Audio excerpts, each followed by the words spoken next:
साल 2008 में मुंबई पर हुए आतंकी हमलों को आज हम भारत के सुप्रीम कोर्ट के फाइनल जजमेंट की रोशनी में समझने की कोशिश करेंगे। ये एक ऐसा विश्लेषण है जो हमें सीधे उन सबूतों और तथ्यों तक ले जाएगा जिनके आधार पर इस पूरे मामले का सच दुनिया के सामने आया। हमलों में कुल 166 जानें गईं। अब ये सिर्फ एक आंकड़ा नहीं है, इसमें वो आम नागरिक थे जो अपनी रोजमर्रा की जिंदगी जी रहे थे। वो सुरक्षाकर्मी थे जिन्होंने अपनी जान की परवाह नहीं की, और वो विदेशी मेहमान भी थे जो भारत की मेहमान नवाजी का अनुभव करने आए थे। और इसके अलावा 238 लोग जख्मी हुए। इनमें से कईयों को ऐसी चोटें आईं जिनका असर उनके शरीर और मन पर जिंदगी भर के लिए रह गया। तो ये कहानी सिर्फ आंकड़ों की नहीं, बल्कि बिखरे हुए परिवारों और हमेशा के लिए बदल गई जिंदगियों की है। सोचिए, पूरे 60 घंटे, लगातार 60 घंटों तक चले इस वहशी हमले ने मुंबई शहर को एक सदमे में डाल दिया और पूरे देश को अंदर तक हिलाकर रख दिया। ये सिर्फ एक हमला नहीं था, ये भारत की हिम्मत पर, उसकी आत्मा पर एक बहुत गहरा जख्म था। तो चलिए शुरू से शुरू करते हैं। ये सब कुछ शुरू हुआ 26 नवंबर 2008 को। 10 आतंकवादियों की एक टीम ने शहर पर एक साथ कई जगहों पर हमला बोल दिया। ये एक बेहद सोचा समझा और कोऑर्डिनेटेड हमला था। इनमें से सिर्फ एक, अजमल कसाब, जिंदा पकड़ा जा सका। और जिन जगहों को निशाना बनाया गया तो कोई आम जगह नहीं थी। छत्रपति शिवाजी टर्मिनस, ताज होटल, लियोपोल्ड कैफे, ये सिर्फ इमारतें नहीं, ये मुंबई की धड़कन है, शहर की पहचान है। मकसद साफ था, ज्यादा से ज्यादा जाने लेना, पूरे शहर में दहशत फैलाना और दुनिया भर का ध्यान खींचना। अब सवाल ये उठता है कि ये हमलावर आखिर थे कौन और ये इस मुकाम तक पहुंचे कैसे? इसका जवाब हमें मिला अजमल कसाब के अपने कबूलनामे से, जिसने पाकिस्तान में उसकी ट्रेनिंग और रेडिकलाइजेशन की पूरी प्रक्रिया को परत दर परत खोल कर रख दिया। ये कोई अचानक लिया गया फैसला नहीं था, बल्कि एक पूरा सिस्टम था। लश्कर-ए-तैयबा के ट्रेनिंग कैंप में 3 अलग-अलग स्टेज थे। पहले दिमाग में जहर भरा गया, फिर हथियार चलाने सिखाए गए और आखिर में उन्हें एक ऐसी एडवांस्ड कॉम्बैट ट्रेनिंग दी गई जिसने उन्हें कट्टर आतंकवादी बना दिया। और ये शब्द हैं हमले के एक मास्टरमाइंड ज़की-उर रहमान लखवी के। इससे साफ पता चलता है कि ये सिर्फ अंधी हिंसा नहीं थी, इसके पीछे एक ठंडी सोची समझी रणनीति थी। भारत के इकोनॉमिक हब पर हमला करके वो देश की कमर तोड़ना चाहते थे। तो ट्रेनिंग पूरी हो गई, मकसद भी साफ था। अब बारी थी ऑपरेशन के आखिरी और सबसे खतरनाक हिस्से की, यानी पाकिस्तान से समुंदर के रास्ते भारत के तट तक पहुंचना। उन्होंने एक भारतीय मछली पकड़ने वाली नाव कुबेर को समंदर में हाईजैक कर लिया। ये उनकी चाल का एक बहुत अहम हिस्सा था, क्योंकि एक भारतीय नाव होने की वजह से कोस्ट गार्ड की नजरों से बचना आसान था।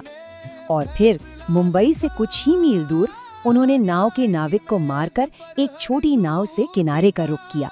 हमले के बाद जांचकर्ताओं के सामने एक बहुत बड़ी चुनौती थी, लेकिन उन्होंने डिजिटल और फोरेंसिक सबूतों की एक ऐसी मजबूत कड़ी तैयार की जिसने बिना किसी शक के ये साबित कर दिया कि इस पूरी साजिश की जड़ें पाकिस्तान में थीं और वहीं से इसे चलाया जा रहा था। कहते ना, मुजरिम कोई ना कोई सुराग छोड़ ही जाता है। इस केस में वो सबसे बड़ा सुराग था एक जीपीएस डिवाइस, जो आतंकवादी उस हाईजैक की हुई नाव पर ही भूल गए थे। एक छोटी सी गलती, लेकिन इसके नतीजे बहुत बड़े थे। इस जीपीएस ने एक डिजिटल नक्शा तैयार कर दिया। इसने आतंकवादियों के पूरे समुद्री रास्ते को ट्रैक कर लिया, पाकिस्तान के तट से लेकर मुंबई के किनारे तक। ये एक ऐसा पक्का सबूत था जिसे कोई भी झुठला नहीं सकता था। लेकिन सबूत यहीं खत्म नहीं होते। जांच में इंटरसेप्ट की गई फोन कॉल से एक और भी चौंकाने वाली बात सामने आई। पाकिस्तान में बैठे हैंडलर्स भारत के न्यूज चैनल देखते हुए आतंकवादियों को रियल टाइम में निर्देश दे रहे थे। मतलब पूरा हमला लाइव डायरेक्ट किया जा रहा था। जरा इस बातचीत को सुनिए। ये पाकिस्तान में बैठे हैंडलर और नरीमन हाउस में मौजूद एक आतंकवादी के बीच की है। इससे पता चलता है कि उनके लिए बंधकों की जान की कोई कीमत नहीं थी। वे बस एक मोहरा थे जिन्हें किसी भी वक्त खत्म किया जा सकता था। साजिश का एक और पहलू था धोखा। आतंकवादियों को बेंगलुरु के एक कॉलेज के नकली इंडियन आई कार्ड दिए गए थे। समीर चौधरी, नरेश वर्मा, ये नाम इसलिए दिए गए ताकि उनकी असली पहचान छिपी रहे और जांच को भटकाया जा सके। और फिर एक एक करके फोरेंसिक सबूत भी जुड़ते चले गए। नाव के इंजन से लेकर कसाब के डीएनए तक और पेमेंट के तरीकों से लेकर पैकिंग मटेरियल तक, हर चीज, हर सुराग सीधे सीधे पाकिस्तान की तरफ इशारा कर रहा था। तो इन सभी पुख्ता सबूतों के आधार पर अब हम इस विश्लेषण के कानूनी पहलू पर आते हैं। कसाब पर जो चार्ज लगाए गए वे सिर्फ हत्या के नहीं थे, बल्कि उससे कहीं ज्यादा गंभीर थे। अदालत के सामने सबसे बड़ा कानूनी सवाल यही था, क्या इस अपराध को सिर्फ कई लोगों की एक साथ हत्या यानी एक मास मर्डर माना जाए, या फिर ये उससे कहीं ज्यादा बड़ा कुछ था। और अदालत का फैसला था कि ये सिर्फ हत्या नहीं थी। इस हमले का स्केल, इसकी प्लानिंग और इसका मकसद, ये सब मिलकर इसे भारत सरकार के खिलाफ युद्ध छेड़ने का मामला बनाते हैं। मतलब ये सिर्फ कुछ लोगों पर नहीं, बल्कि पूरे देश की संप्रभुता पर हमला था। और आखिर में सुप्रीम कोर्ट का फैसला बिल्कुल साफ था।